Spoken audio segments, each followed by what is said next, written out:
heureuse de vous retrouver encore pour un Maestrix. Pour les habitués qui connaissent déjà, je ne les présente plus, mais pour ceux pour qui c'est la première fois, les Maestrix, c'est les événements de Join Maestro qui sont une fois par semaine en ligne pendant 45 minutes, 1 heure, où on prend un expert du produit, de la tech, du no-code, pour nous présenter des sujets de son expertise et on va le lessiver avec toutes nos questions. Et c'est peut-être là, Arnaud, qui va nous lessiver avec toutes les infos qu'il va nous partager, ses tips, ses conseils, ses ressources. C'est le risque. C'est le but.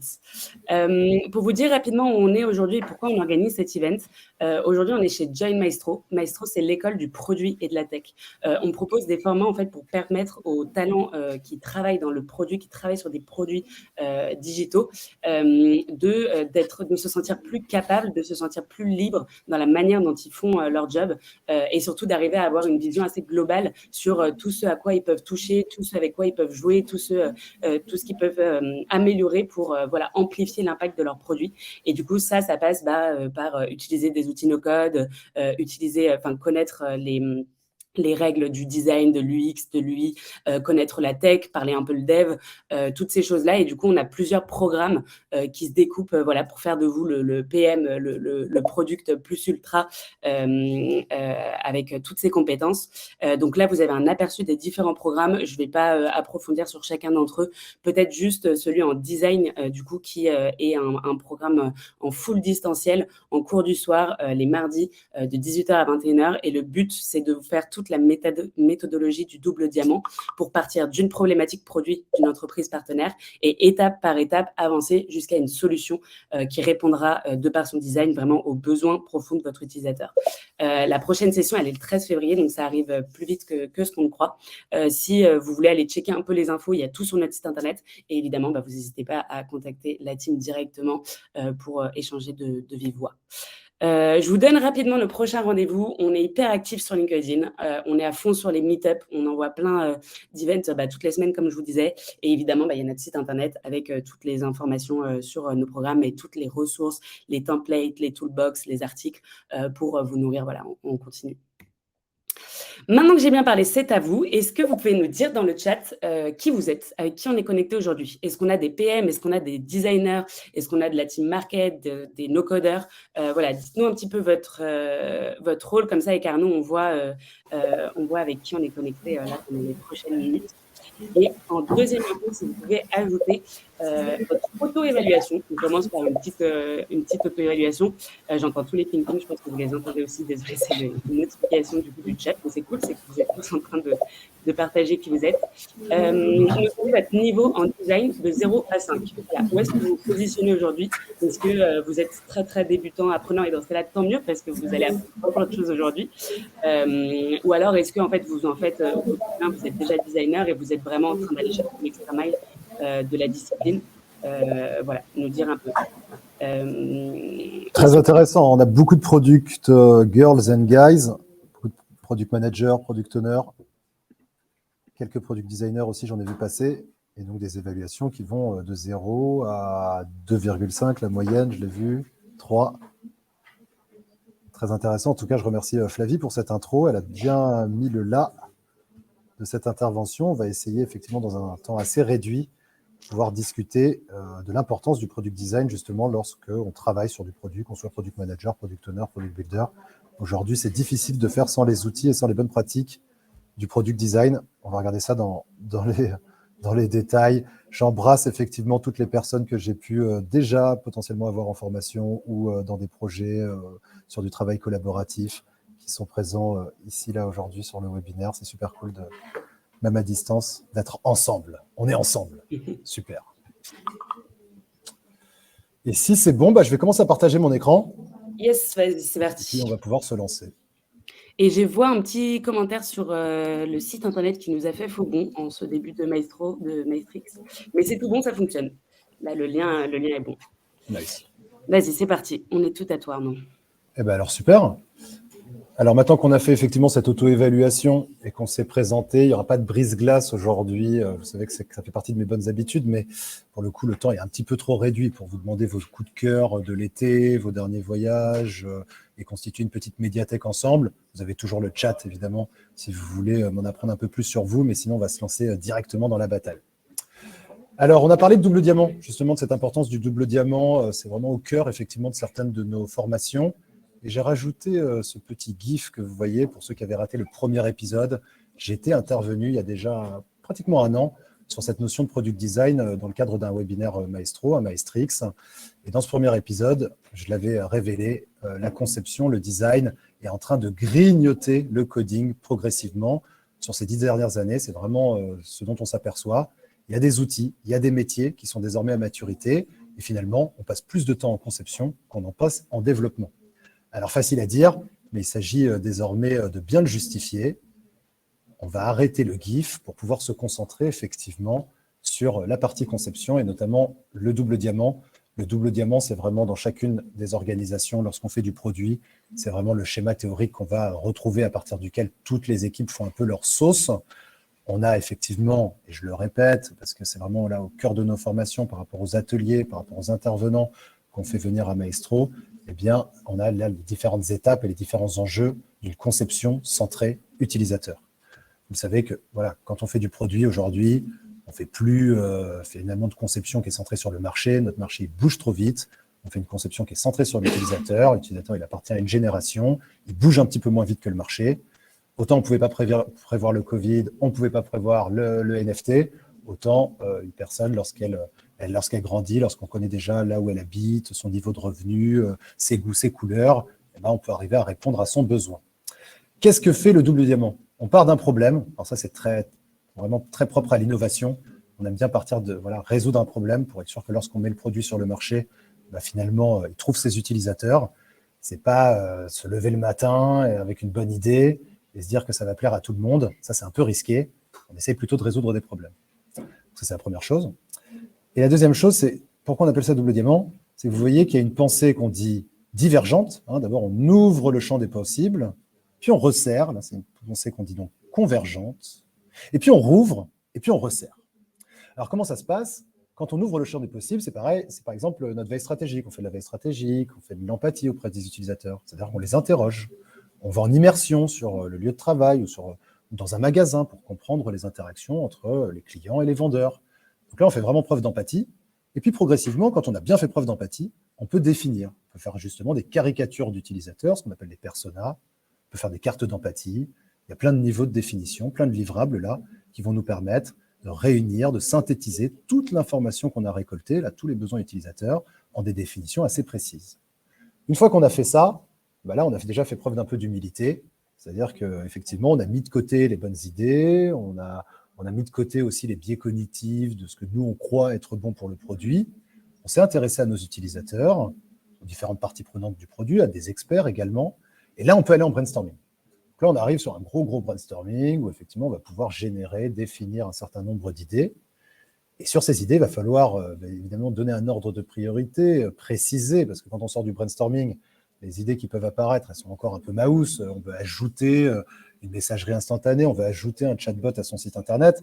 C'est très bien de vouloir ajouter un chatbot à son site internet, mais après, il faut le concevoir, il faut le développer. Ça va nécessiter pas mal de travail. Donc là, on rouvre le champ des possibles pour justement faire des prototypes. On fait des maquettes, on fait des prototypes, basse ou haute fidélité. On commence par des zonings à la main, et puis progressivement, on va sur des outils aussi puissants que Figma, on va en reparler, qui va nous permettre d'avoir des maquettes cliquables, vraiment quasiment du produit clé en main, sauf qu'il n'est pas sur les serveurs, il n'est pas hébergé, il n'est pas encore véritablement sur le web, il n'est pas encore en ligne, il est sur notre ordinateur, mais il nous permet de faire des tests, il nous permet de valider plusieurs hypothèses, et ça, c'est vraiment très cool. Alors, je dis c'est très cool à plusieurs niveaux, c'est-à-dire que ouvrir le champ des possibles ici sur le maquettage, on le dit souvent, mais ça ne coûte pas trop cher, on peut expérimenter, on a encore le droit de se tromper. Alors qu'une fois qu'on sera là dans le développement agile avec des développeurs front-end et back-end, chaque erreur nous coûte beaucoup d'argent. Et donc, c'est là où tout de suite, je sollicite les product managers et product owners qui sont avec nous là, participants à ce webinaire, pour dire, vous avez tout à gagner, effectivement, à bien investir sur le product design pour, évidemment, faciliter ensuite votre développement agile. Moi, je le dis souvent, finalement, pas de développement agile sans conception centrée sur l'utilisateur. Et là, on peut déjà bien débroussailler avec des prototypes et des tests avant, effectivement, de délivrer beaucoup plus de valeur avec un vrai produit qu'on va développer avec effectivement du HTML, du CSS, du JavaScript, j'en passe et des meilleurs. Si on est sur de l'applicatif, du Flutter, du Swift, là, chacune des personnes qui travaillent déjà sur du produit informatique, vous savez qu'il y a plusieurs langages, plusieurs codes, et finalement, on peut faire à peu près tout ce qu'on veut aujourd'hui en informatique, c'est ça qui est assez excitant. Une fois qu'on a donc ce prototype ici, c'est un modèle de développement finalement qui s'enchaîne. Alors là, je l'ai représenté de façon très synthétique. Il y a plusieurs modèles de développement. On parlait du Scrum, du Kanban, du Less, du Safe. Moi, j'aime pas trop le Safe. Je trouve qu'il y a un peu trop de prédictif dans le Safe. Mais qu'on soit à petite échelle ou à grande échelle, il y a plusieurs modèles d'agilité, évidemment. Prenons le Scrum, ce bon vieux Scrum, c'est celui qui est le plus répandu. On commence évidemment par se demander avec nos développeurs qu'est-ce qu'on va être capable de faire dans une boîte de temps, puisque quand on travaille de manière agile, on se pose toujours cette question-là, on donne du rythme à notre gestion de projet, on se dit qu'est-ce que je suis capable de faire pour les 2 prochaines semaines. Et toutes les 2 semaines, on se reposera cette question. Qu'est-ce que je suis capable, quelles sont les fonctionnalités que je suis capable d'ajouter au produit toutes les 2 semaines? Voilà la question qu'on va se poser. Quand on se pose cette question, après, ça amène les développeurs, évidemment, à construire le produit. En général, ils se voient tous les matins. Qu'est-ce que j'ai fait hier? Qu'est-ce que j'ai fait aujourd'hui? Pendant 15 minutes, pour justement faire avancer le développement du produit. Donc, intégrer l'ensemble des fonctionnalités qui auront été prototypées, qui auront été testées lors de la conception. Et puis enfin, on démontre que le travail a bien été effectué. C'est ce qu'on appelle en général la sprint review, la démo, qui va nous permettre de montrer aux parties prenantes, nos supérieurs hiérarchiques, nos investisseurs, que quand on clique sur le bouton d'action, une nouvelle page s'affiche, par exemple. Ensuite, il y a un dernier mouvement, je ne voulais pas passer à côté, notamment quand on parle vraiment de cycle de vie produit, c'est comme ça que j'ai intitulé cette diapositive Product Life. Et bien finalement, il y a aussi un mouvement qu'on appelle d'amélioration continue, DevOps, où là, on va pouvoir choisir pour qui et comment on déploie. Est-ce qu'on déploie à tous les utilisateurs ou qu'avec des bêta-testeurs? On va pouvoir faire de l'opérationnel, donc automatiser des flux de travaux, pouvoir travailler d'un côté le back-end, d'un autre côté le front-end, avec 2 équipes différentes, et finalement garantir la cohérence du produit global. Voilà des logiciels en DevOps qui sont très précieux. Et enfin, le monitoring. Vous n'êtes pas sans savoir qu'aujourd'hui, un produit informatique récolte énormément d'informations sur les utilisateurs, non seulement sur les utilisateurs, mais sur l'équipe qui a développé le produit. On peut savoir combien de messages vous avez échangés sur Slack, on peut savoir combien de temps vous avez mis pour développer une fonctionnalité, et puis on peut savoir sur nos utilisateurs combien de fois ils ont cliqué, les taux de conversion, j'en passe là aussi plein, et des meilleurs, mais on va y revenir dans ce support de présentation. J'ai listé quelques indicateurs qui sont intéressants à surveiller. OK. Donc là, on a vraiment les 3 grands moments. La conception qui commence à prendre, comme vous le voyez, une part très, très importante du cycle de vie, puis cette partie coding dans laquelle on va retrouver le développement agile et le mouvement DevOps pour l'amélioration continue. J'espère que c'est clair à ce niveau-là. N'hésitez pas, si vous avez des questions, Flavie m'interrompra pour me les poser. Sinon, on avance. On avance pour voir un peu les métiers qu'il y a derrière tout ça. Alors, quand on est dans le premier diamant, en général, on fait appel à un UX designer. Alors après, on peut être très spécialisé en fonction de où on se trouve dans le diamant. UX rechercheur, UX writer. Bon, il y a différents métiers, mais on va rester un peu sur celui qui les enferme un peu tous, UX designer. L'UX designer, qu'est-ce qu'il fait? Il fait des entretiens avec les utilisateurs. Il aide l'équipe à formaliser des objectifs qui soient cohérents. Il fait des ateliers d'idéation, de brainstorming. Il fait des maquettes basse fidélité, des zonings, des wireframes, des maquettes fil de fer. Voilà ce que fait à peu près un UX designer de son temps. Et c'est ce que je fais. Vous pouvez trouver effectivement des fiches de poste qui sont bien foutues sur Welcome to the Jungle. Vous pouvez aller voir mon LinkedIn pour voir de quel bois je me chauffe. L'UX design, c'est un super métier. Moi, je suis très content de faire ce boulot-là. On fait preuve d'empathie. L'empathie, c'est quand même, c'est ça, c'est l'humanité, c'est s'intéresser aux gens, se mettre dans leur basket. Moi, c'est ça que j'aime bien. Je suis curieux, j'aime rencontrer des gens, des nouveaux sujets, et j'essaye d'être un bon UX designer. Ensuite, je ne travaille pas tout seul. Moi, justement, donc j'ai un collectif POPA, P-O-P-P-A, et j'ai un associé de longue date. Ça fait 5 ans qu'on travaille ensemble, je l'embrasse à distance. Il s'appelle Benjamin Riva. Et il est UI designer. C'est un autre cerveau, quoi. C'est un autre métier. Il fait des interfaces utilisateurs, hein. UI, interface utilisateur, alors que moi, UX, expérience utilisateur. Et donc, lui, il fait des pages écran. Finalement, pour les mobiles, pour les téléphones portables, ou pour donc des écrans d'ordinateur bureau, il va, une fois qu'on a déjà bien ensemble architecturé l'information avec des zonings, il va y mettre du beau, il va y mettre d'y animer, de l'interactif, il va être sur Figma à fond les ballons. Donc, l'UI designer, il peut même, là aussi, il y a des spécialités. On peut parler de brand designer pour des gens qui vont vraiment être sur l'identité de marque, sur les logos. Mais UI designer, là, est déjà vraiment le métier à retenir pour enfermer ce deuxième diamant. UI designer, pareil, on a des fiches de poste, il y a des salaires sur Data Recrutement ou sur Glassdoor. C'est un vrai métier, très, très demandé actuellement, parce que vous allez le voir, il y a des outils qui ont changé les règles du jeu, notamment Figma. On va y revenir. D'autres métiers. Alors, pour chapeauter tout ça, moi, j'ai invité ma copine Noémie Cattel. Noémie Cattel, product designer Algolia, actuellement en mouvement vers une start-up. Elle m'en a parlé il n'y a pas longtemps, mais je ne vais pas révéler le poteau rose. Je croise fort les doigts pour elle. Je sais que ça va bien se passer. Elle est tellement, tellement forte dans son métier que je ne me fais pas trop de soucis pour elle. Mais c'est bien, effectivement, pour chapeauter le travail de l'UX designer et de l'UI designer, d'avoir quelqu'un qui est un peu stratégique, qui gère aussi le management humain. Et donc, là, on fait appel à une super product designer. J'embrasse ma copine Noémie Cattel, qui est évidemment intervenante sur les formations Maria School, Maestro notamment. Et puis enfin, c'est bien d'avoir un bon product manager pour gérer les interactions finalement entre équipe de conception et équipe de développement. Là, il est très important d'avoir un product manager qui va évidemment tenir compte des maquettes pour documenter les récits utilisateurs de son carnet de produits. J'espère que ce n'est pas trop de gros mots pour vous, mais sachez que lorsqu'on est dans un développement agile, il n'y a plus de cahier des charges, il y a une liste de fonctionnalités à développer. Cette liste de fonctionnalités à développer, elle se formalise sous le nom de récit utilisateur. En tant qu'utilisateur, je veux une fonctionnalité pour une raison bien précise. Voilà comment on formalise nos périmètres de travail. Et finalement, le product manager ou le product owner va être responsable du carnet du produit, la liste de tous ces récits, et va veiller à ce qu'on fasse toujours en priorité les récits qui apportent le plus de valeur à l'entreprise, au produit. Donc là, c'est bien d'avoir un product manager, product owner. Product owner, alors là, si vous voulez tout de suite la différence entre product manager et product owner, parce que la question peut se poser évidemment. Product owner, il va être très focus sur son produit ou sur l'étape du parcours utilisateur sur laquelle il travaille. Là, ça dépend des organisations évidemment, ou sur son segment de clientèle. Il y a plusieurs découpages, plusieurs verticales qui sont possibles. Mais il va être très focus sur son équipe de développement. Alors que le product manager, il est beaucoup plus 360. Il peut parler avec le juridique, il peut parler avec tout le monde, potentiellement le product manager. Donc, il est un peu plus 360 que le product owner. Il est un peu là où le product owner est très delivery, comme on le dit souvent, donc très proche du coding. Eh bien, le product manager, justement, il entretient un équilibre entre discovery, design, delivery, coding et stratégie, évidemment, parce qu'il faut bien gérer tout ça, de la feuille de route jusqu'à l'ensemble de notre organisation. Donc voilà, et là j'ai repris ma copine Hermine. Alors Hermine, elle était dans la première promotion Maestro. Maestro, c'est un bootcamp où pendant 7 semaines, vous apprenez à devenir les meilleurs product managers sur le marché. Il y a un bon NPS, il y a un super taux d'employabilité. Ça fait déjà 2 ans que ça dure. Hermine a fait partie des premières alumni. Elle travaille aujourd'hui comme product manager pour Stuart. Je l'ai vu la semaine dernière.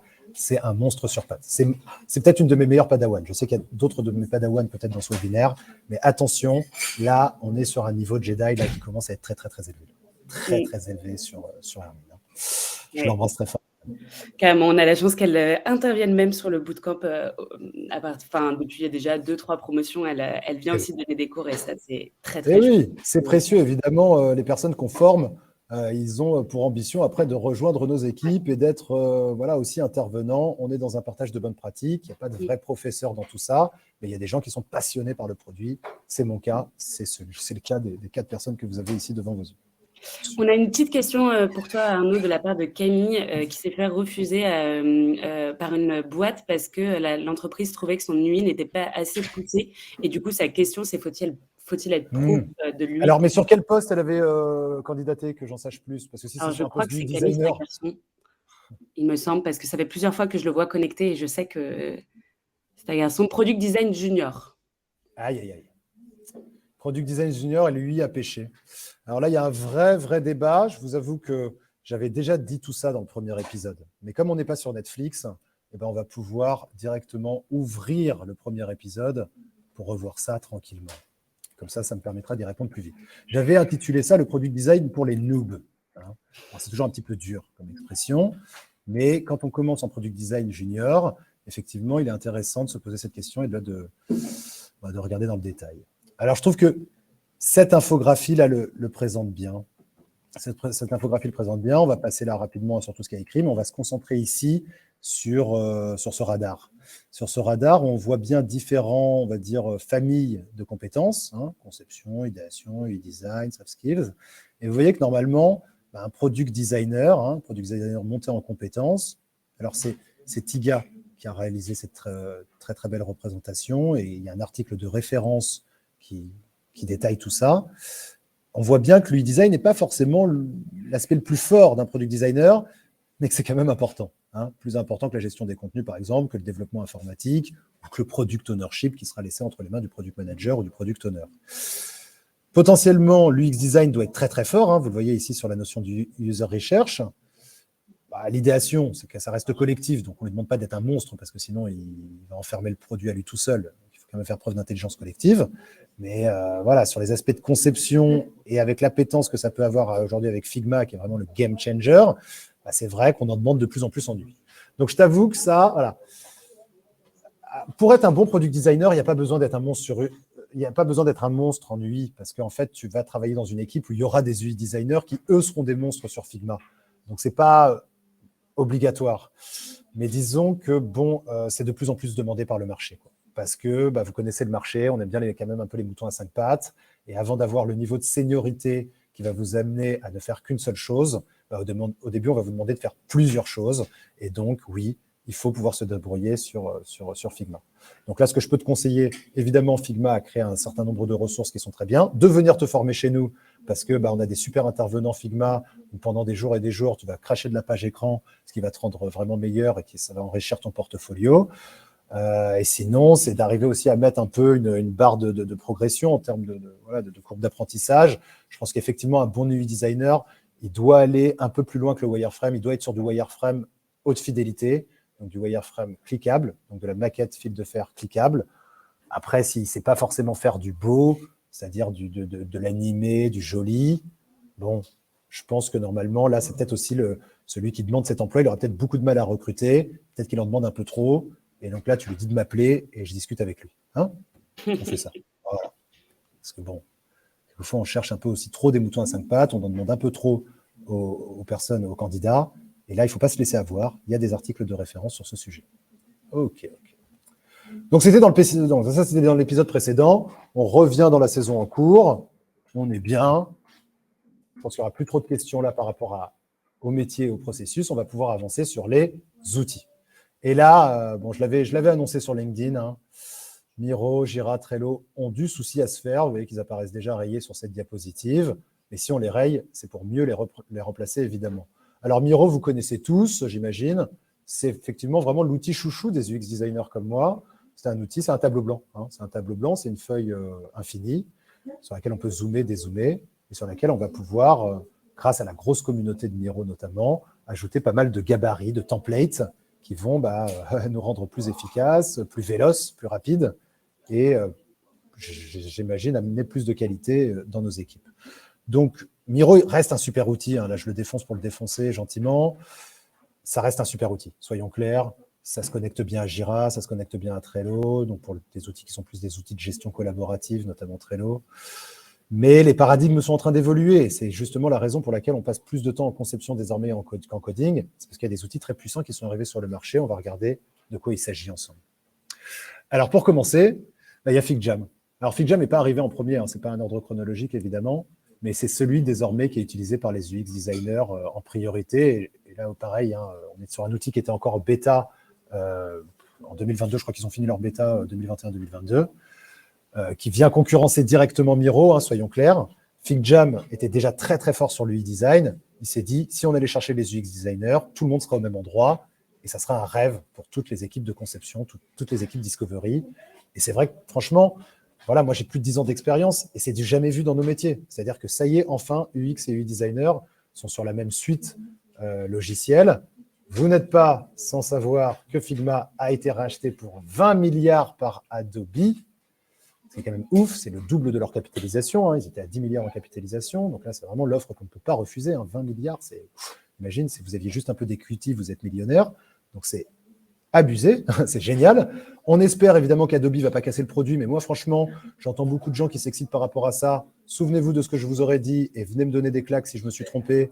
Mais dans le rachat de Slack par Salesforce, On a vu que Salesforce avait été intelligent, n'avait pas cassé le produit. Je pense que c'est la même chose qui va se passer avec Adobe et Figma. On va garder la communauté, on va peut-être revoir un peu le pricing plan, parce que c'est vrai qu'Adobe Creative est plutôt sur des abonnements, mais on ne s'énerve pas avec ça. Figma, à mon avis, ça va rester la référence. Figma et FigJam vont rester la référence pour les 2 prochaines années, 3 prochaines années, sans aucun problème.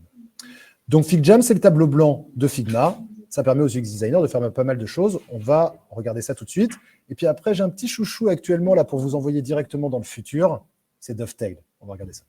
Alors, peut-être que certains d'entre vous l'utilisent déjà, mais on en reparlera. Par rapport aux outils de gestion, Trello, c'est fini. Trello, voilà, ils essayent là maintenant d'ailleurs d'imiter Notion, c'est-à-dire de partir vraiment de différentes bases de données dont les vues vont pouvoir être modifiées en un clic, parce que voilà ce que propose Notion.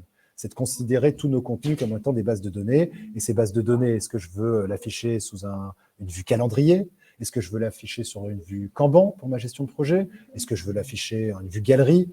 Voilà la force de Notion, c'est d'avoir compris qu'aujourd'hui, tous les contenus sont finalement de la data, sont de la base de données, et qu'après, ce qui change, c'est l'affichage en interface. Très malin de la part de Notion, ce nouveau paradigme. C'est vraiment quelque chose qui n'existait pas avant. Trello, lui, imitait le Kanban pur et dur. Entreprise de start-up new-yorkaise qui a été rachetée par Atlassian. Atlassian qui est l'éditeur de Jira. Jira qui reste une grosse référence dans le milieu agile pour la gestion de projet, évidemment.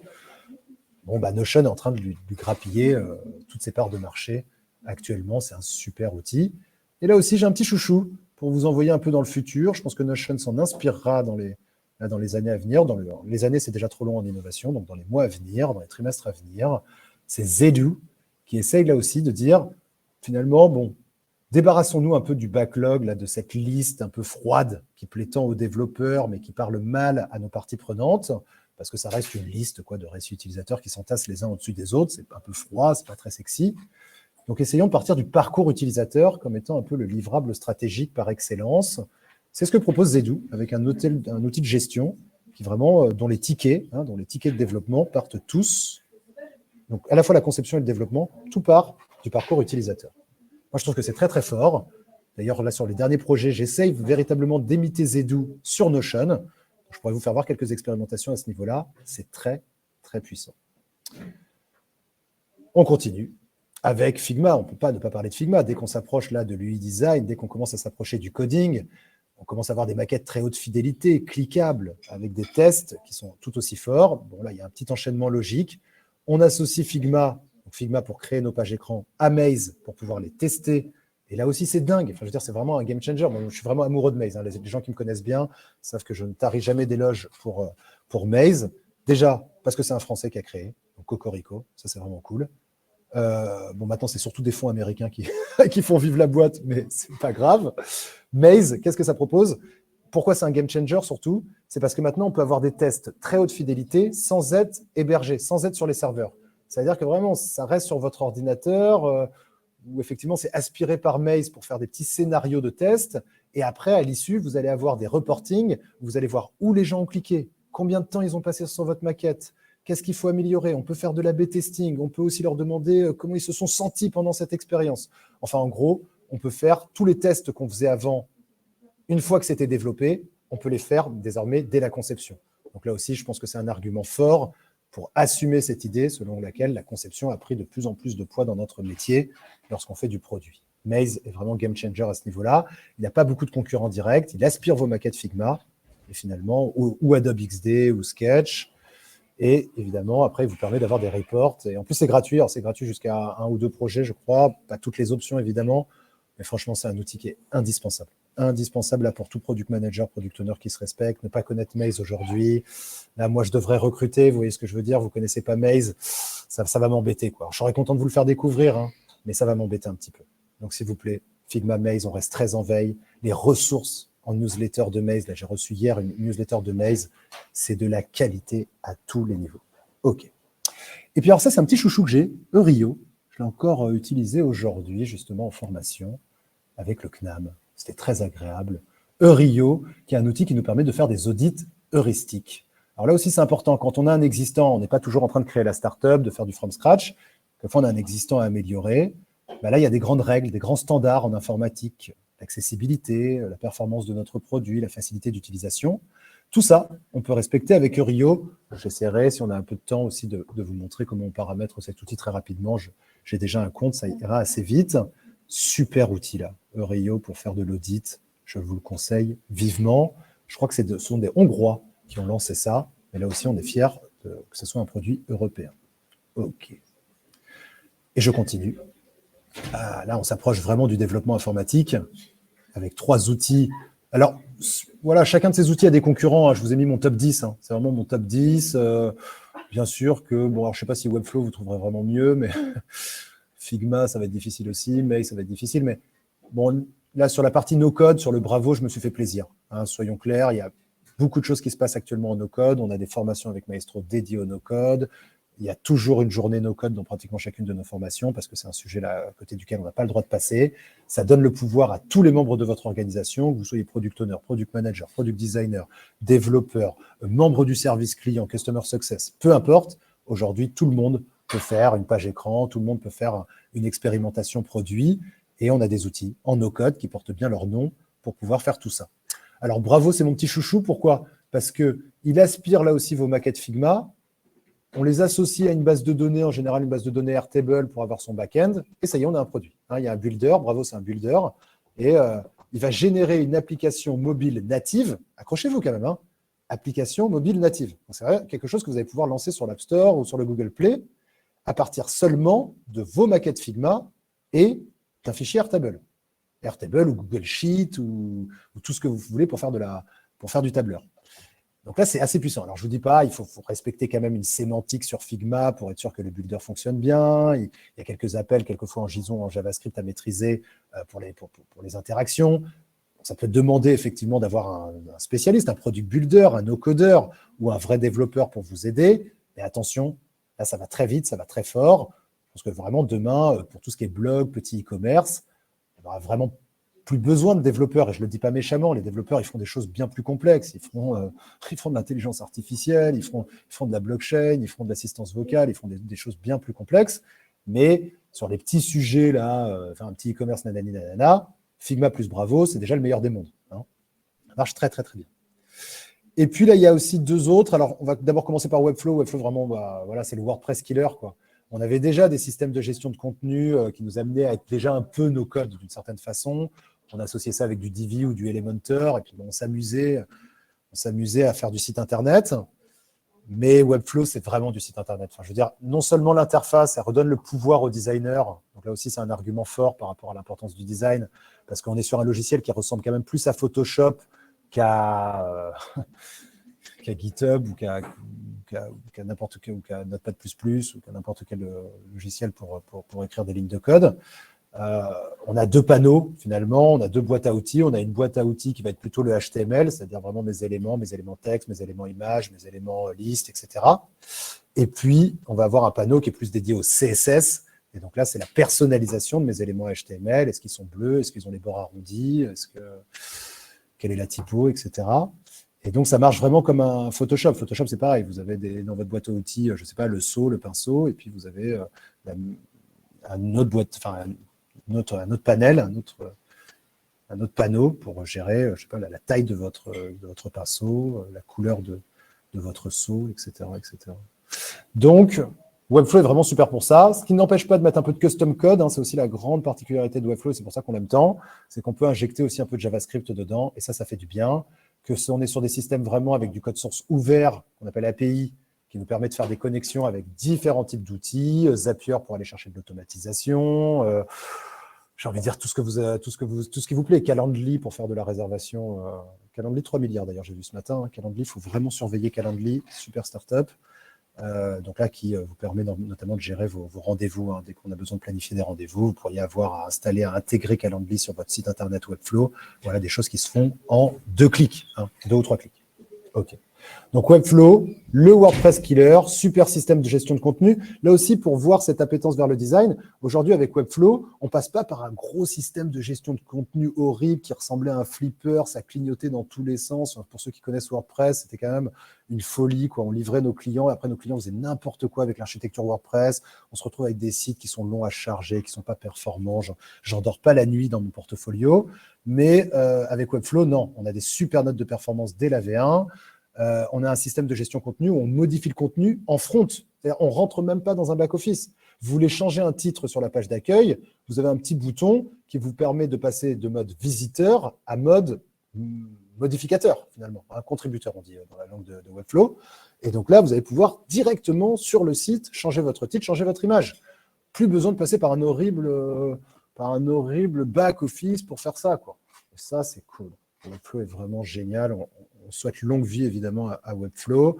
On est plutôt sur des serveurs américains, là aussi, AWS. Donc, il y a des limites pour ceux qui veulent rester sur des données un peu souveraines, françaises. Je pense aux gens qui travaillent pour l'État ou pour la santé. Mais encore que, puisque Webflow propose, là aussi, sur les plans payants, de choisir son hébergement. Et maintenant, même Google fait des hébergements en France. Donc, franchement, il n'y a plus vraiment de problème avec ça. Et je finis avec juste Supernova. Je prends vos questions ensuite. J'ai entendu que ça pingait un peu. Et Supernova, alors là, c'est la folie. C'est le futur. C'est le futur du futur. Les modifications que vous faites dans Figma sur ce qu'on appelle maintenant le design system, puisque finalement, notre site Internet, il est fait de boutons d'action, d'éléments qui sont des éléments standardisés, quoi. Tous nos boutons d'action se ressemblent sur un site Internet. Donc, imaginez que pour une expérimentation, je vais juste changer légèrement la couleur d'un de mes boutons d'action.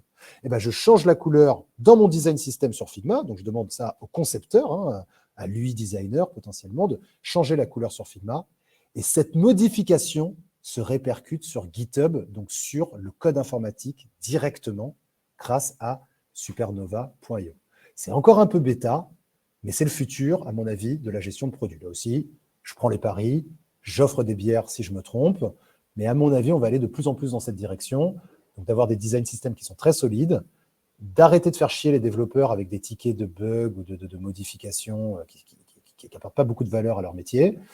Ça sera fait directement sur le design system, et là, c'est pour le coup très cool pour le designer de bien contrôler son design system, sa charte graphique, ses éléments couleurs. Il fera ses modifications avec grand plaisir, et ça se répercutera, je le redis, automatiquement, sans intervention humaine, sur GitHub, sur le code informatique, donc sur votre site live, si vous l'avez décidé en déploiement. Waouh, le futur du futur. Est-ce qu'il y a des questions ? Yes, tu en as une sur les outils qui n'ont pas été mentionnés, type Glide, Bubble, Adalo. Est-ce que oui, voilà, bravo. Ils iraient dans cette classe, sauf que Bubble, tu ne vas pas pouvoir récupérer tes maquettes Figma, ou alors difficilement, ce qui peut être un peu chiant. Qu'est-ce qu'on a dit d'autre ? Adalo est franchement le meilleur actuellement. Glide, il y avait une grosse compétition entre Glide et Adalo, mais Adalo déjà nous permet de faire du natif, il permet d'aller au-delà du mobile, on peut faire du tablette, on peut faire du bureau. Je pense que c'est vraiment Adalo qui, en termes de backlog, a défoncé Glide. Là aussi, leurs équipes ont été plus performantes, mieux organisées. Et finalement, là où ils étaient au coude à coude, eh bien, ça y est, je pense qu'Adalo a pris une petite longueur d'avance par rapport à Glide, mais sinon, on a l'impression des outils assez similaires en no-code. Bubble, c'est bien pour faire du logiciel. Donc là, on peut aller vraiment plus fort, plus loin en termes d'outils no-code. Mais par contre, je vous dis, moi, je perdais un peu cet aspect Figma. Et comme là, mon idée, c'est de valoriser le product design, j'ai préféré vous proposer Bravo que Bubble, tout simplement. Mais super outil. À connaître, évidemment. À connaître, on a des formations no-code, donc là aussi, n'hésitez pas. Allez, on avance.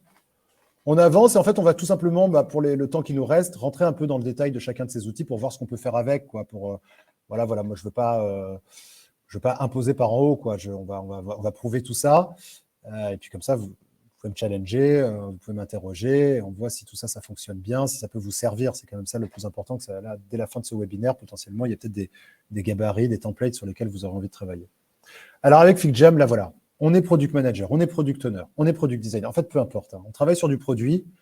Connaître FigJam, c'est s'ouvrir une très, très, très belle boîte à templates parce que ça y est, ils ont fait le taf.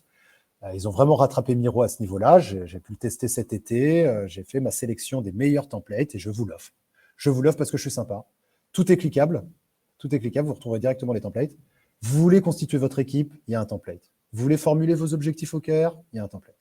Vous voulez interroger pourquoi pour trouver la vision de votre produit, il y a un template. Donc ça, c'est plutôt le début de cycle de vie d'un produit. Et si on avance dans ce cycle de vie d'un produit, vous serez aussi amené peut-être à faire un plan de recherche pour dire quelles sont les techniques en design thinking dans le double diamant que vous allez utiliser. Est-ce que vous faites de l'immersion? Est-ce que vous faites des entretiens utilisateurs? Il s'agit de se mettre d'accord. Donc, on a des plans de recherche en template sur FigJam, prêts à compléter avec des exemples. Alors, je pourrais en cliquer un si vous voulez voir, mais voilà, c'est déjà pré-complété. Il n'y a plus qu'à soit vous former pour savoir comment manipuler ce template, mais le template, il est là, il n'y a pas besoin de le recréer. On veut faire des cartes d'empathie pour avoir des définitions de nos utilisateurs. On a des templates. On veut faire des personas marketing. On a du template aussi. Super. Si on avance encore dans la vie de notre produit, on va vouloir faire des brainstorming, des ateliers de brainstorming, des ateliers d'idéation. Là, FigJam est vraiment fait pour ça. On va vouloir faire également potentiellement du Lean Canva, des choses comme ça, du Lean Business Canva, où là, ce n'est pas tant le Lean Canva que j'ai voulu représenter, excusez-moi ici, c'est plutôt du mood board, ce qu'on appelle planche de tendance en français. Donc, c'est quand on commence à anticiper sa charte graphique, son identité de marque. Alors, ce n'est pas quelque chose qu'on fait tous les 3-4 matins, mais c'est bien, on va chercher des typos, des couleurs, on benchmark, et c'est ce qu'on appelle un mood board. Mais bon, il y a un template pour ça sur FigJam. On veut aussi avoir une dimension marketing très rapidement. Donc, on va commencer à faire ce qu'on appelle des entonnoirs, des funnels. Alors, c'est plutôt des techniques de gros hackers, c'est encore un autre métier. Mais c'est des gens qui, potentiellement, ont des compétences en développement et en marketing et qui vont tout de suite, dès les premiers brainstorming, commencer justement à surveiller des indicateurs de performance, voir comment le parcours de l'utilisateur, on va pouvoir le booster pour être sûr qu'un grand nombre d'utilisateurs en début d'entonnoir finissent par nous donner un bon nombre d'utilisateurs fidélisés à la fin du processus, à la fin du parcours. OK. Et puis si on avance encore un petit peu et qu'on se rapproche là vraiment du coding, eh bien on va pouvoir faire des maquettes aussi avec Figma, basse fidélité, très basse fidélité. Alors là, moi j'avais un chouchou qui s'appelait Whimsical pour ça, Whimsical, mais bon, là j'essaye maintenant vraiment de me challenger à tout faire avec FigJam. Et c'est un super outil. Si vous avez une tablette tactile, on a pu expérimenter il n'y a pas longtemps avec Maestro, ça marche hyper bien.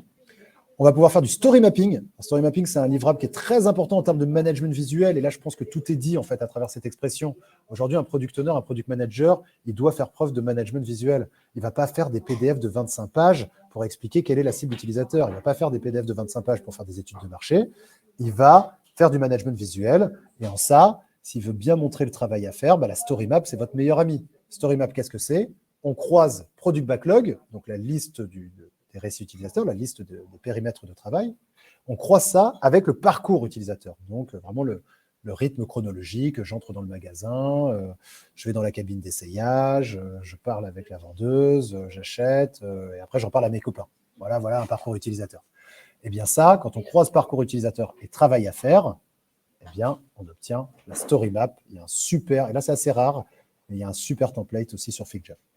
Et puis enfin, c'est bien aussi de voir un peu les appétences en termes de base de données. Donc là, on fait ce qu'on appelle des diagrammes de flux.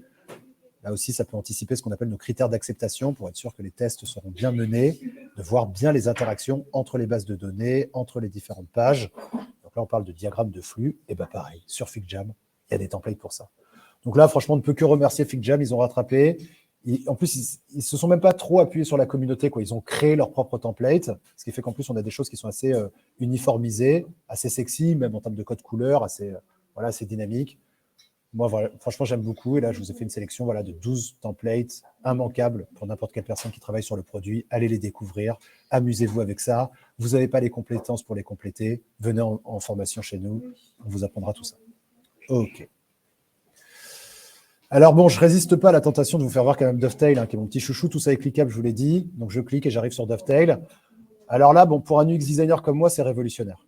Puisqu'avant, on faisait des entretiens utilisateurs. Moi, franchement, je bricolais à ce niveau-là. Je vais vous dire ce que je faisais. Et d'ailleurs, je l'avais déjà dit dans un autre webinaire, mais pour une autre école qui s'appelle Lyon, qui est aussi chez Maria School. Vous pourrez trouver tout ça sur YouTube. Et je délivrais cette technique, mais bon, ça a déjà 2-3 ans. On était pendant le Covid, donc c'est une technique qui a mal vieilli, puisque Dovetail, maintenant, vient mettre beaucoup plus de puissance à tout ça. Moi, ce que je faisais, j'enregistrais en visioconférence mes entretiens utilisateurs. Après, je les chargeais sur YouTube. Et comme YouTube me générait automatiquement des sous-titres, eh bien après, j'analysais ces sous-titres. Et bien là, j'ai plus besoin de me faire chier. J'ai Dovetail. Puisque Dovetail, comme vous pouvez le voir avec ce petit GIF, va tout de suite créer une transcription automatique de tous vos entretiens utilisateurs, va vous permettre de surligner pour étiqueter les contenus. Donc voilà, tel verbatim, tel apprentissage de la part d'utilisateurs dont je vais pouvoir mettre un niveau de maturité. Je vais dire, voilà, ce verbatim, il va m'aider pour mon prochain brainstorming. Ce verbatim, il va m'aider pour ma prochaine réunion de product manager. Ce verbatim, il va m'aider peut-être même pour les développeurs, pour orienter les développeurs. Donc voilà, vous imaginez qu'aujourd'hui, il y a une telle richesse d'informations. Enfin, je veux dire, la parole de l'utilisateur, elle est sur les blogs, elle est sur l'App Store, elle est dans les entretiens utilisateurs, elle est dans le service client, elle est partout, la parole de l'utilisateur. Donc, à un moment, si on veut centraliser toute cette information et en tirer de la valeur, il faut des outils très, très puissants. cet outil, il s'appelle Dovetail. Et actuellement, il n'y a pas vraiment de concurrent. Donc voilà, transcription automatique, on peut taguer, vous voyez même un peu là, ce côté-là que j'aime beaucoup, un peu à la SoundCloud, si vous me suivez, on peut vraiment retrouver les commentaires à la minute ou à la seconde sur la vidéo pour ne pas avoir à regarder 51 minutes de vidéo, mais juste retrouver les éléments les plus importants. Et surtout ce système d'étiquetage qui nous permet de voir le niveau de maturité de l'apprentissage pour qu'il aille au bon endroit, tout simplement, parce que ça va être plutôt une activité, un comportement, une motivation, et là aussi, vous êtes libre de créer vos propres tags, évidemment. Waouh, super outil. Alors en plus, vous voyez qu'il y a un espèce de petit tableau de bord général, un peu à la Notion, là aussi, enfin, on est assez habitué maintenant à ce genre d'architecture d'information qui permettra à n'importe quel membre de l'équipe d'ouvrir les bonnes boîtes, de ne pas être perdu dans tous les apprentissages. Excellent. Vraiment. En plus, ça peut servir de CRM. Comme ça, on peut mettre Salesforce à la poubelle. L'horrible Salesforce, là, bien dégueulasse, bien difficile, bien compliqué, bien relou, avec son propre langage, tout ça, etc. Et bien là, vous avez déjà un CRM et vous retrouverez comme ça tous les apprentissages de vos utilisateurs, de vos entretiens, de vos immersions. Voilà le poids du design aujourd'hui dans le produit. Il est incarné par ce genre d'outil. Ça se connecte très bien à Slack, évidemment. Oh là là, j'adore. Même la page, elle est trop belle. Donc voilà, c'est du très très beau produit. Nice. Est-ce qu'il y a des petites questions qu'on pop là ou je peux continuer? Il n'y a pas de questions là pour l'instant. Plutôt Nickel. des pouces levés. Super. On se donne jusqu'à 13h là, ça serait dommage de s'arrêter maintenant. Oui, je pense que c'est. Restez avec moi, les amis. Restez avec moi, mangez. On se donne encore un petit quart d'heure là quand même, parce qu'on est bien lancé. Ça serait dommage de ne pas voir les 2-3 dernières slides qui recèlent elles aussi de beaucoup de secrets. Alors on est parti. Maintenant, on va parler de Product Master. Moi, je parle de Product Master. Moi, normalement, mon rôle, c'est d'être Scrum Master, facilitateur agile. Donc, j'ai un métier, UX designer, et j'ai un rôle dans les équipes de développement, celle de faciliter le travail, d'être sûr que tout le monde travaille rapidement et correctement. Donc, moi, ce rôle-là, ma vocation, finalement, c'est que quand il n'y a plus de problème dans l'équipe, je disparais. Quand l'équipe elle est suffisamment mature, je ne sers plus à rien. Mais quand, au début, justement, sur un livrable ou sur un autre, elle a un peu de mal à démarrer, je suis là pour les aider. Super. Notion est mon outil préféré. Et je vous avoue que franchement, quand Jérémy Faucret, qui est patron de The Toolbox, intervenant là aussi chez Maestro, m'a parlé de cet outil pour la première fois. J'étais évidemment en veille, j'avais entendu parler de l'outil, je regardais ça un peu, comme ça, c'était encore bêta, il n'y avait pas d'API, rien. Je disais, quand même, avec Trello et tout, je suis costaud, j'ai mes automatisations. Bon, il m'a dit, Arnaud, tu vas diviser ton temps de production par 2. Je ne l'ai pas cru, puis après j'ai testé, puis là je l'ai cru, parce que c'est vrai. Donc, il faut vraiment faire attention à ça. Il faut garder le cerveau suffisamment aussi souple pour accueillir des nouveaux produits, des nouveaux outils avec des nouveaux paradigmes, se challenger, parce que sinon on perd du temps, on se fait rattraper par nos concurrents et on n'est plus Champions League. Si vous voulez rester Champions League, Notion, c'est obligatoire aujourd'hui. Il faut vraiment y mettre les doigts. Ça fait mal la première journée, c'est un peu dur, c'est pas comme Trello, mais au bout de 2 jours, on gagne tellement de temps, on prend tellement de plaisir que ça valait bien la peine de se faire un peu de mal à la tête. Ok. Donc, Notion, super outil. Là, pareil. Allez, je vous ai mis mes livrables préférés, mes templates préférés sur Notion pour votre travail en tant que product manager, product designer, product owner. Là aussi, ça met l'accent évidemment sur la conception. Le PRD, document qui va synthétiser les exigences qu'on fait en général très tôt lorsqu'on veut proposer une nouvelle fonctionnalité ou un nouveau plan du produit.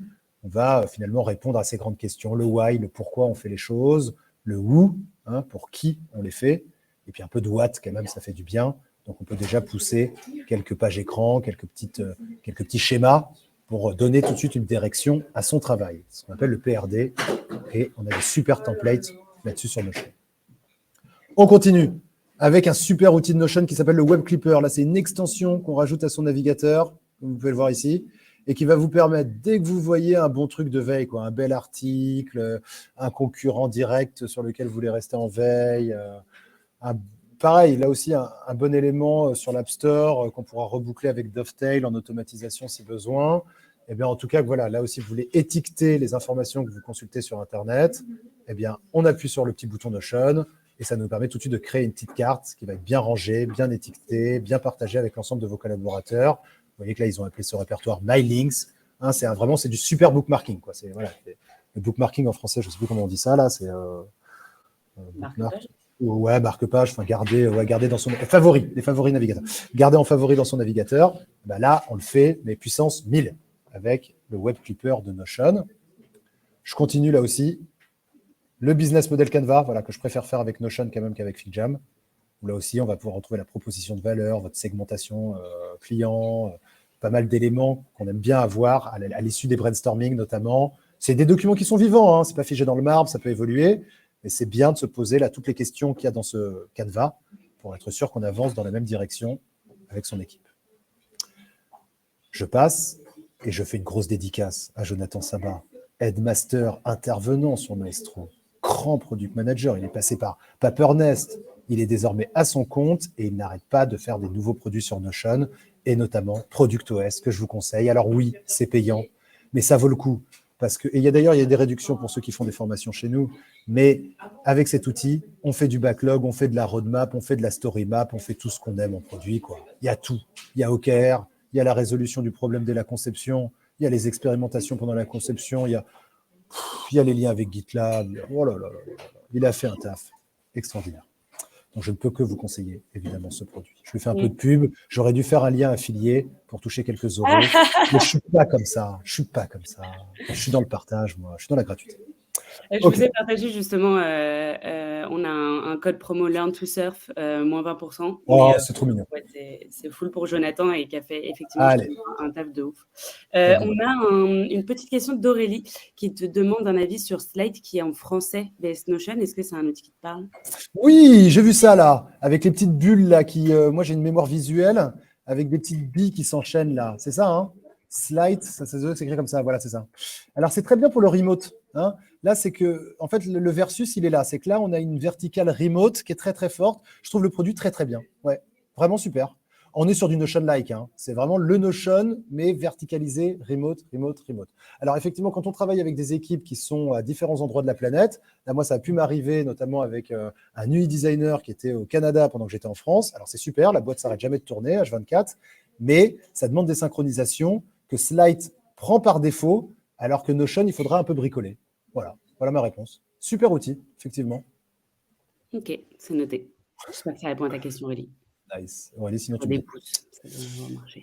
Et là aussi, on ne se refuse pas. Un petit partage d'écran vers le Z12, je vous l'avais dit, là aussi, je vous amène à rester très, très, très en veille sur cet outil.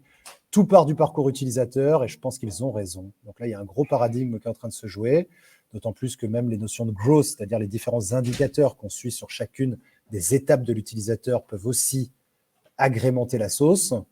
Alors, ils le disent très bien. En fait, ils ont fait un article de référence dont je vous conseille la lecture. Mastering Journey Management. Ils ne parlent même plus de Product Management, mais de Journey Management, carrément. Mais ils ont raison, en fait. Parce que qu'est-ce qu'on fait dans nos métiers? On réunit des éclairages ou des apprentissages utilisateurs. Ça, on peut le faire avec Dovetail, par exemple. On pourrait après automatiser de Dovetail à Z12 sans aucun problème. Les deux fonctionnent en API. On réunit des Customer Insights. Puis finalement, ensuite, on les met au bon endroit de notre parcours utilisateur. Est-ce que c'est plutôt dans l'onboarding? Est-ce que c'est plutôt dans le parcours d'achat? Est-ce que c'est plutôt dans la fidélisation? Ensuite, on priorise avec notre équipe. Est-ce que ça apporte beaucoup de valeur à notre produit? Ça, on reste dans une notion de développement agile, de backlog, où il va falloir évidemment prioriser. Et puis ensuite, roadmap, backlog. Roadmap, backlog, il n'y a plus qu'à.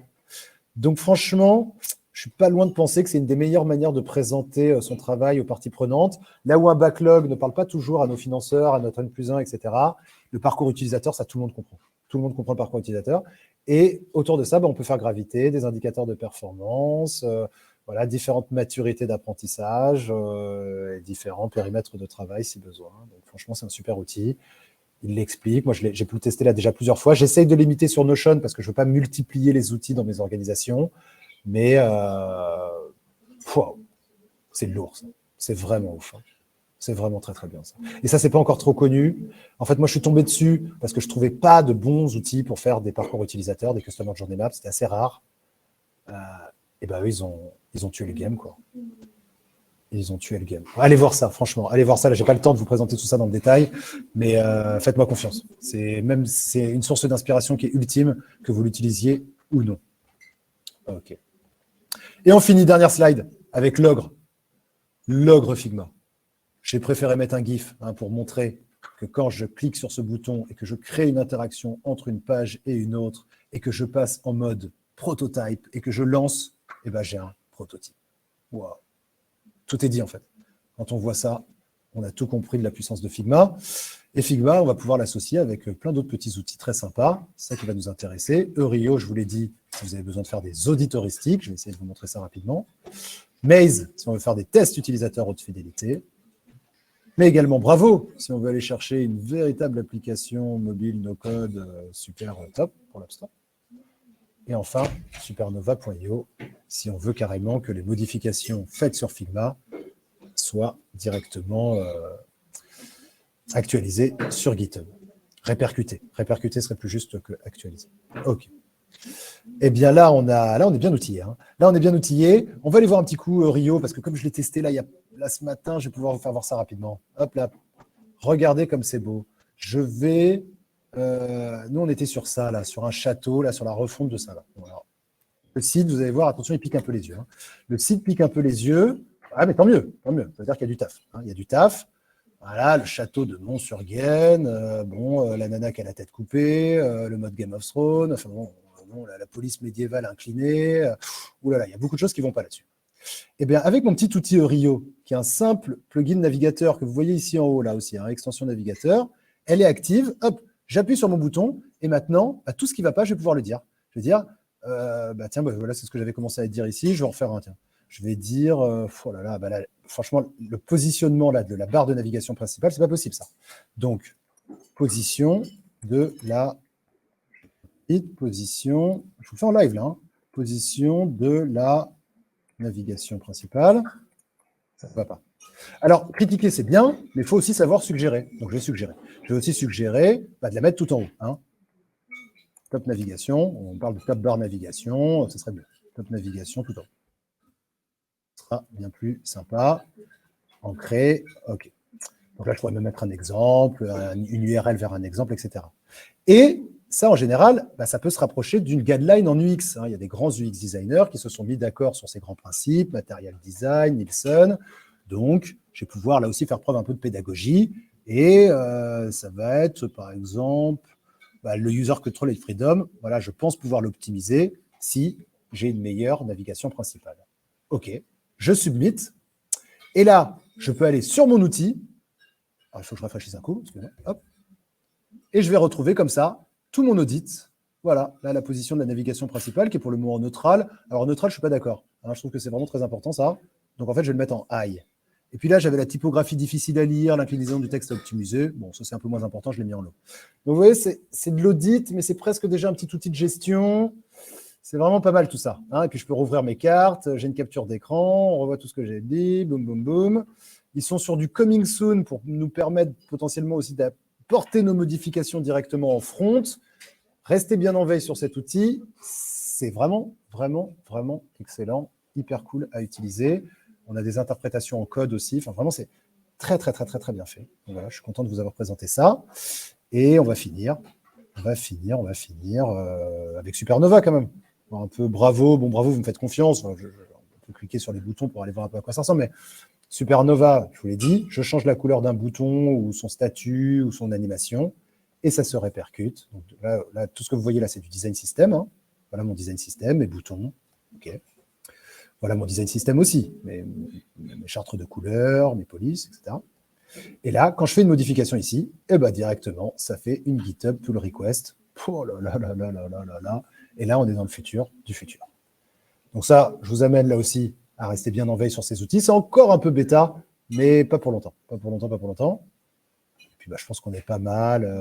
Je pourrais encore vous parler des heures de Maze et de ces rapports de fidélité sur les thèses, de Bravo sur la puissance que ça peut avoir sur le no-code à partir de Figma. Mais je vous laisse aussi découvrir un peu tout ça par vous-même. Pour conclure, j'avais mis du bonus. Dans cette présentation. Ce support de présentation, je pense qu'on pourra vous le partager. Le webinaire, il est enregistré, donc il y aura des liens cliquables. N'hésitez pas, il y a un petit récap de tout ce que je viens de vous dire, mais un récap un peu théorique, un peu costaud, que vous pourrez comme ça, ça fera des beaux posters que vous pourrez imprimer dans vos environnements de travail si ça vous plaît et si vous avez aimé. Donc voilà 3 posters que je vous offre également pour bien remettre tout ça en place. Il y a une dimension marketing, et en général, c'est l'inbound marketing qui nous drive. Différents statuts pour les utilisateurs, différentes étapes dans l'inbound marketing et différents leviers d'action, comme on peut le voir, qui correspondent à des états d'esprit ou à des grandes thématiques. OK. Ce product marketing, en général, il a un lien direct avec notre product stratégie, donc notre parcours utilisateur. C'est pourquoi vous avez vu avec Zedou, le parcours utilisateur, pour moi, fait vraiment la somme désormais du travail stratégique. On va pouvoir retrouver là aussi des grandes étapes, des grandes actions, mais aussi l'émotion de nos utilisateurs, les opportunités à saisir, le persona concerné, et je vous ai répété les outils chouchous, Dovetail, Zedou et FigJam. Et enfin, c'est bien de glisser des indicateurs de performance à chacune des étapes. Là aussi, je vous ai fait une petite liste de mes préférés. Alors, c'est une liste non exhaustive, mais on va pouvoir retrouver là sur ce qu'on appelle le pirate funnel. Donc, vraiment, et là, aujourd'hui, on parle même de product-led grosse. Voilà, là, en gros, ce mariage entre parcours utilisateur et grosse marketing, eh bien, ça y est, il est en passe d'être scellé une bonne fois pour toutes. Et vous en avez déjà un aperçu grâce à cette infographie. Parcours utilisateur et gros hacking, même combat désormais pour 2022-2023. C'est le gros sujet actuellement dans le produit. Donc, voilà, vous avez déjà des pistes pour rester les meilleurs du monde, ou le devenir. OK. Nice. Trop bien, très costaud, plein de choses. Vraiment très chouette, Arnaud, comme d'hab. Moi, j'ai encore découvert plein d'outils. Donc, c'est très cool. Je vais aussi aller fouiller les liens cet après-midi. On avait une petite question sur la partie plugin. Est-ce qu'on peut avoir un aperçu de les top plugins que tu utilises et ceux que tu recommandes peut-être le plus? Je suis assez transparent. Là, vous voyez en plus mon environnement de travail, mais il y a effectivement Rio. Avant, j'utilisais Zipboard qui faisait à peu près la même chose que Rio en UX design.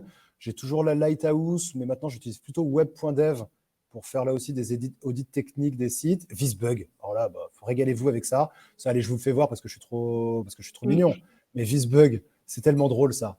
Alors là, bon, par contre, si je multiplie les plugins, ça va pas marcher. Excusez-moi, alors attendez. Hop, on va déjà fermer Rio.